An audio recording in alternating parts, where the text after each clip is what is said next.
వెలుగు చీకటి తీకుంటే ఏమవుతుందో ఎప్పుడైనా ఆలోచించారా? ఎక్లిప్స్ క్రానికల్స్ కి స్వాగతం. చాలా కాలం క్రితం సూర్యదేవ మరియు చంద్రదేవుడు ఒక యుద్ధం చేశారు.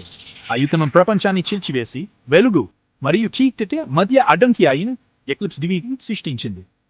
ఈ విభిన్నమైన ప్రపంచంలో మానవత్వం శాశ్వత గ్రహణం కింద జీవించడానికి చాలా కష్టపడుతోంది.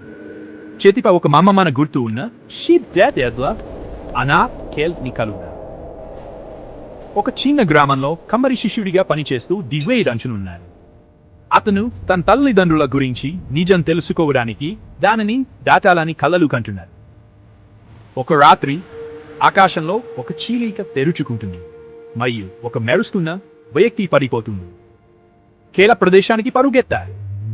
అక్కడ వెండి జుట్టు, మెరుస్తున్న నీలి కళ్ళు కలిగిన గాయపడిన అమ్మాయి లూనాను కనుగొంటాడు.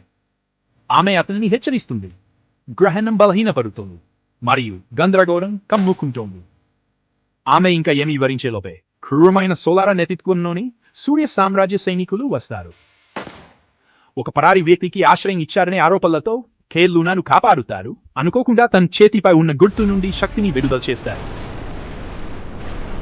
వారు తప్పంచుకుంటుండగా సోలారా వారిని వేటాడటాన్ని ప్రయత్నం చేస్తుంది.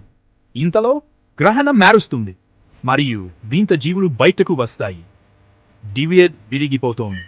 ప్రపంచం మారుతోంది మరియు కేల్ దానిని కాపాడటానికి లేదా నాశనం చేయడానికి కీలకం కావచ్చు.